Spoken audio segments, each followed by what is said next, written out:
आज ऑर्गॅनिक केमिस्ट्रीमधला alcohol, phenol and ether हा चॅप्टर शिकणार आहोत. त्यामध्ये आपण 11वीमध्ये some basic principles of organic chemistry हा चॅप्टर शिकलेला आहे. त्यामध्ये फंक्शनल ग्रुपचा टेबल आहे आणि त्यामध्ये फंक्शनल ग्रुप दिला आहे, त्याचं जनरल रिप्रेझेंटेशन आहे आणि त्याचे एक्झाम्पल पण दिलेले आहेत. त्या आधारे आपण हा चॅप्टर म्हणजेच अल्कोहोल, फिनॉल अँड इथर हा चॅप्टर शिकणार आहोत. तर यापैकी आपण फर्स्ट अल्कोहोल घेऊयात. आणि अल्कोहोल तर सुरुवातीला आपण तिघांच्याही डेफिनेशन पाहणार आहोत, अल्कोहोल, फिनॉल अँड इथर. तर सुरुवातीला आपण पाहूयात अल्कोहोल. अल्कोहोल म्हणजे काय, तर आपण 11वीमध्ये फंक्शनल ग्रुपचा जो टेबल पाहिलेला आहे त्या टेबलमध्ये फंक्शनल ग्रुप पाहिलेत. अल्कोहोलचा फंक्शनल ग्रुप OH आहे. मग त्यामध्ये आपण काही एक्झाम्पल पाहिलेले आहेत. फॉर एक्झाम्पल CH3OH आहे, म्हणजेच अल्केनमधला एक हायड्रोजन रिप्लेस करून त्या ठिकाणी काय सबस्टिट्यूट केलेलं आहे, OH ग्रुप सबस्टिट्यूट केलं आहे. मग या एक्झाम्पलच्या आधारे आपण डेफिनेशन पाहूयात. Alcohols are organic compounds whose molecule contains hydroxy group, that is OH, attached to a saturated carbon atom. तर यामध्ये आपण अल्कोहोल्स हा कोण आहे, ऑर्गॅनिक कंपाऊंड आहे. आणि ऑर्गॅनिक कंपाऊंडमध्ये कुठला ग्रुप राहणार आहे, फंक्शनल ग्रुप OH आहे. कोणाला अटॅच आहे, attach to a saturated carbon atom. तर आपण 11वीमध्ये हायड्रोकार्बन्स चॅप्टर पाहिलं आहे आणि हायड्रोकार्बन्समध्ये सॅच्युरेटेड अँड अनसॅच्युरेटेड हायड्रोकार्बन्स पाहिलेले आहेत. तर सॅच्युरेटेडमध्ये अल्केन येतो, अनसॅच्युरेटेडमध्ये अल्कीन अँड अल्काईन येतो. तर आता अल्केन म्हणजे आपण कार्बन कार्बन सिंगल बॉन्ड असं शिकलेलं आहे आणि अल्कीनमध्ये कार्बन कार्बन डबल बॉन्ड असं शिकलेलं आहे आणि अल्काईनमध्ये कार्बन कार्बन ट्रिपल बॉन्ड शिकलं आहे. तर मग आता आपण ओव्हरऑल जर अर्थ काढायचा झाला तर काय येईल, alcohols are organic compound whose molecule contain hydroxy group attached to a saturated carbon atom. म्हणजेच इन शॉर्टमध्ये सॅच्युरेटेड कार्बनला OH अटॅच असेल त्याला आपण काय म्हणू, अल्कोहोल म्हणू. ही झाली फर्स्ट डेफिनेशन. त्याला दुसरी एक डेफिनेशन आहे, alcohols are aliphatic hydroxyl derivative of alkane in which one or more hydrogen atoms are replaced by hydroxyl group. म्हणजेच अल्कोहोल हा कोण आहे, hydroxyl derivative of alkane. Hydroxyl derivative of alkane म्हणजेच अल्केनमधले काय केले तर आपण हायड्रोजन रिप्लेस केले. किती रिप्लेस केले असतील, आपण कुठंपर्यंत जाऊ शकतो, अप टू 4 नंबर्सपर्यंत जाऊ शकतो. म्हणजेच यामध्ये रिप्लेसमेंटच्या प्रमाणामध्ये काय रिप्लेस करणार होतो आपण, हायड्रोजन रिप्लेस करणार आहोत. किती असेल, in which one or more hydrogen atoms are replaced by hydroxyl group. For example CH3OH आहे. मग आता हा CH3OH हा CH3चा पॅरेंट कोण आहे, मिथेन आहे. म्हणजे फॉर्म्युला काय आहे त्याचा, CH4 आहे. हॅलो, CH4 आहे. या CH4 मधला एक हायड्रोजन कमी केला, -H, आणि त्या ठिकाणी एक OH ग्रुप ॲड केला. हा म्हणजेच कोण तयार झाला, CH3OH. आलं लक्षात. म्हणजेच अल्केनमधले आपण काय रिप्लेस करणार आहोत, हायड्रोजन रिप्लेस करणार आहोत आणि त्या ठिकाणी काय सबस्टिट्यूट करायचे, OH ग्रुप. म्हणजे रिप्लेसमेंट कोणाची रिप्लेसमेंट आहे, हायड्रोजनची आहे. किती आहे, one or more hydrogen atoms are replaced by hydroxyl group. For example methyl alcohol, ethyl alcohol. तर आपण मिथिल अल्कोहोल और मिथॅनॉल असे 2 नावं लिहिलेले आहेत. मिथिल अल्कोहोल कॉमन नेम आहे आणि मिथॅनॉल हे IUPAC नेम आहे. Second example C2H5OH, ethyl alcohol common name आहे, इथॅनॉल हे IUPAC नेम आहे. मग आता इथं सेकंड एक्झाम्पल जे आहे, पॅरेंट कोण आहे, इथेन आहे, C2 H6 आहे. H6 मधला एक हायड्रोजन कमी केला आणि एक OH ॲड केला आहे. म्हणजेच काय तयार झाला? C2H5OH. म्हणजे कोण तयार झाला? Ethyl alcohol. आला अर्थ लक्षात अल्कोहोलचा? Alcohols are aliphatic hydroxy derivative of alkane in which one or more hydrogen atoms are replaced by hydroxyl group. Hydroxyl group can also be present in aromatic compounds. मग आपण OH ग्रुप जे आहेत त्या OH group दोन दाखवलेत आपण. एक OH group alcoholic आहे आणि दुसरा OH ग्रुप आहे फिनॉलिक आहे.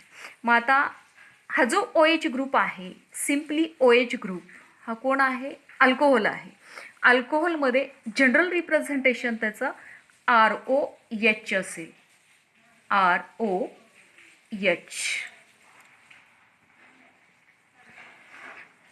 आणि त्यानंतर OH ग्रुप फिनॉलिक म्हणजेच OH group is directly attach to benzene ring, that is phenolic OH. तर ही झाली अल्कोहोलची डेफिनेशन. त्यानंतर सेकंड आहे फिनॉल्स. आता फिनॉलमध्ये सुद्धा OH ग्रुप आहे आणि अल्कोहोलमध्ये सुद्धा OH ग्रुप आहे. पण हा या ठिकाणी फरक आहे. OH ग्रुप म्हणजे अल्कोहोलमध्ये OH ग्रुप हा अल्किल ग्रुपला अटॅच असेल आणि फिनॉलमध्ये OH ग्रुप हा बेन्झीन रिंगला अटॅच असेल. तर आपण अरोमॅटिक कंपाऊंड्स हा चॅप्टर शिकला आहे 11वीमध्ये. त्यामध्ये आपण डेफिनेशनसुद्धा पाहिलेलं आहेत की बेन्झीन हा पॅरेंट आहे. कोणाचा पॅरेंट आहे? अरोमॅटिक कंपाऊंडचा. मग फिनॉल हा म्हणजेच phenols contain a hydroxyl group directly attach to the carbon atom of benzene ring. म्हणजेच इन शॉर्टमध्ये OH group is attach to benzene ring, that is phenol. Phenols are also known as carbolic acids. तर आता alcohol आणि phenol या दोघांना differentiate करत असताना शॉर्टमध्ये अल्कोहोल म्हणजे ROH म्हणजे OH ग्रुप कोणाला अटॅच आहे? अल्किल ग्रुपला अटॅच आहे. आणि फिनॉलला हा AROH. AR म्हणजे काय येईल त्या ठिकाणी? अरिन कंपाऊंड येईल. आणि अरिन कंपाऊंड म्हणजे कोण असेल? बेन्झीन असेल. कारण बेन्झीन हा अरोमॅटिक कंपाऊंडचा पॅरेंट्स आहे. मग यामध्ये इन शॉर्टमध्ये म्हणण्यापेक्षा त्याच्या पोझिशन ज्या दिलेल्या आहेत त्या ठिकाणी 1 2 3 4 5 6. आता या ठिकाणी OH ग्रुप अटॅच आहे. हा OH ग्रुप ज्या ठिकाणी अटॅच आहे त्या ठिकाणी आपल्याला नंबर फर्स्ट द्यायचे. मग कुठल्याही ठिकाणी या बेन्झीन रिंगवरती OH असू शकतो. मग या ठिकाणी बेन्झीनमध्ये कार्बनची संख्या किती आहे? 6 आहे. मग या ठिकाणी आपण पोझिशन नोट केलेत. कुठंपर्यंत केलेत? 1 to 6 पर्यंत केलेत. मग या ठिकाणी आपल्याला त्याच्या पोझिशन नोट करायच्या आहेत. मग त्या ठिकाणी 2 and 6 कुठली पोझिशन असेल? ऑर्थो आहे. त्यानंतर 3 and 5 मेटा आहे आणि त्यानंतर 1 and 4 पॅरा आहे. त्यानंतर अरोमॅटिक अल्कोहोल. आता अरोमॅटिक अल्कोहोल म्हणजे लक्षात आलं असेल अरोमॅटिक म्हटल्यानंतर कोण येणार आहे? सुरुवातीला बेन्झीन रिंग येणार आहे. पण या ठिकाणचा अल्कोहोल जो अटॅच आहे म्हणजेच OH ग्रुप जो अटॅच आहे तो इनडायरेक्टली आहे. म्हणजेच त्याची डेफिनेशन आहे when the hydroxyl group is present in the side chain of aromatic ring, the compound is termed as aromatic alcohol. और मध्ये त्याची डेफिनेशन आहे if the hydroxyl group is not directly attached to aromatic ring then it is called as aromatic alcohol. तर आपण इथं example घेतलेलं आहे.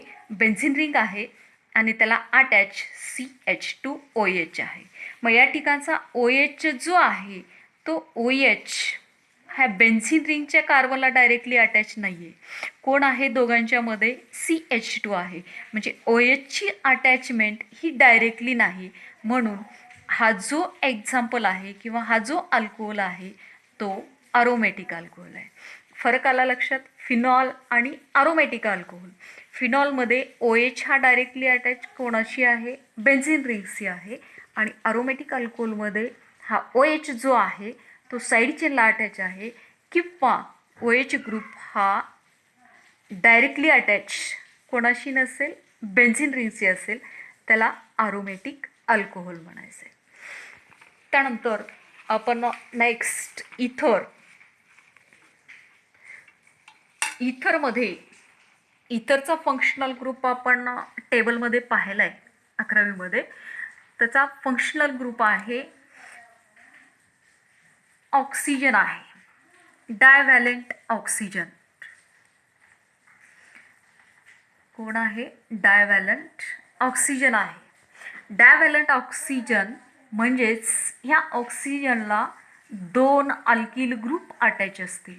ह्या 2 अल्किल ग्रुप म्हणजे R आणि R म्हणजे कोण असतील? ह्या 2 अल्किल ग्रुप असतील. ह्या 2 अल्किल ग्रुप सारख्या असतील किंवा वेगळ्या असू शकतात. तर यावरून किंवा या फंक्शनल ग्रुपवरून आपण डेफिनेशन पाहूया. तर यावरून आपल्याला सांगता येतं की बाबा सेंट्रलला कोण आहे? ऑक्सिजन आहे. त्याला अटॅच किती आहेत? 2 अल्किल ग्रुप आहेत. म्हणजेच ethers are compounds which contain an oxygen atom bonded to 2 alkyl groups और 2 अरिल ग्रुप्स और 1 अल्किल ग्रुप और 1 अरिल ग्रुप. मग आता यामध्ये आपण ROR घेतलं आहे. ROR म्हणजे कोण असेल? अल्किल ग्रुप असेल. म्हणजेच ROR जर असेल तर 2 अल्किल ग्रुप ह्या सारख्या असतील.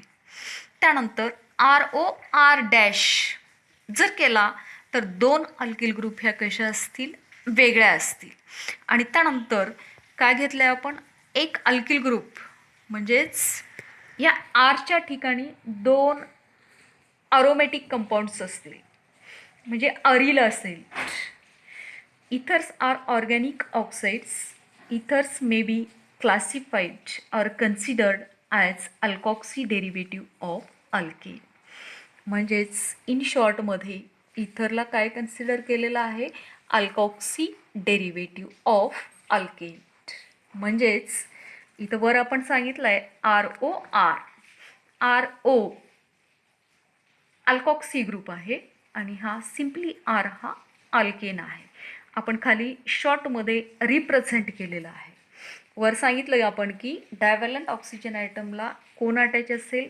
2 अल्किल ग्रुप असतील म्हणजेच 2 सारख्या अल्किल ग्रुप असतील किंवा 2 वेगळ्या अल्किल ग्रुप असतील किंवा 2 अरिल ग्रुप असतील किंवा 1 अल्किल ग्रुप असेल किंवा 1 अरिल ग्रुप असेल. म्हणजेच ROR, ROAR, AROAR डॅश. तर ओव्हरऑल आपण डेफिनेशन पाहिलेलं आहेत. कोणाची डेफिनेशन पाहिली आपण? अल्कोहोल, फिनॉल, इथरचे डेफिनेशन पाहिलं. आता त्यानंतर आपण क्लासिफिकेशन पाहूयात. क्लासिफिकेशनमध्ये आता आपल्याला क्लासिफिकेशन कन्सिडर करत असताना कशाचा तरी आधार घ्यावा लागतो. तर आपण फर्स्ट क्लासिफिकेशन अल्कोहोल घेऊयात. Alcohols are classified on the basis of number of hydroxyl groups present in their molecule. म्हणजेच नंबर ऑफ हायड्रॉक्सिल ग्रुप किती प्रेझेंट आहेत त्यावरून आपल्याला काय करायचं आहे? त्याचं क्लासिफिकेशन करायचं आहे. मग त्यामध्ये त्याचं क्लासिफिकेशन म्हणजे 4 टाईप्समध्ये आहे. पहिला आहे मोनोहायड्रिक अल्कोहोल, दुसरा आहे डायहायड्रिक अल्कोहोल, तिसरा आहे ट्रायहायड्रिक अल्कोहोल आणि चौथा आहे पॉलिहायड्रिक अल्कोहोल. तर आपण 1 बाय 1 डेफिनेशन पाहूयात. मोनोहायड्रिक अल्कोहोलची डेफिनेशन तर शब्दातच अर्थ आहे monohydric alcohol. Mono means 1, hydric means monohydric alcohol. OH group किती असतील? 1 असेल. आपण अल्कोहोलची डेफिनेशन सांगितले की it is a derivative of alkane. म्हणजेच त्या कंपाऊंड्समध्ये फक्त 1 हायड्रॉक्सिल ग्रुप असेल. The alcohols obtained by replacing only one hydrogen atom of alkane by one hydroxyl group. म्हणजेच मोनोहायड्रिक अल्कोहोल कोणापासून तयार केला आहे? अल्केनपासून केला. म्हणजेच अल्केनमधला एक हायड्रोजन रिप्लेस करून एक हायड्रॉक्सिल ग्रुप काय केला आहे त्या ठिकाणी? सबस्टिट्यूट केला आहे. त्यालाच आपण काय म्हटलं आहे? Monohydric alcohol. It is represented by ROH. R means any alkyl group. For example CH3OH. म्हणजे फॉर एक्झाम्पल आता CH3OH, CH3चा पॅरेंट आहे CH4. मग त्यातला एक हायड्रोजन कमी केला आणि एक OH ॲड केला, म्हणजेच हा कोण झाला? मोनोहायड्रिक अल्कोहोल झाला. सेकंड एक्झाम्पल आहे इथिल अल्कोहोल C2H5OH. C2H5O चा पॅरेंट आहे C2H6. म्हणजे यातला एक हायड्रोजन कमी केला आणि त्या ठिकाणी C2H5OH तयार झाला. म्हणजेच मोनोहायड्रिक अल्कोहोल कशाला म्हणता येईल? Alcohols obtain by replacing only one hydrogen atom of alkane by one hydroxyl group are called monohydric alcohol. त्यानंतर सेकंड टाईप आहे डायहायड्रिक अल्कोहोल.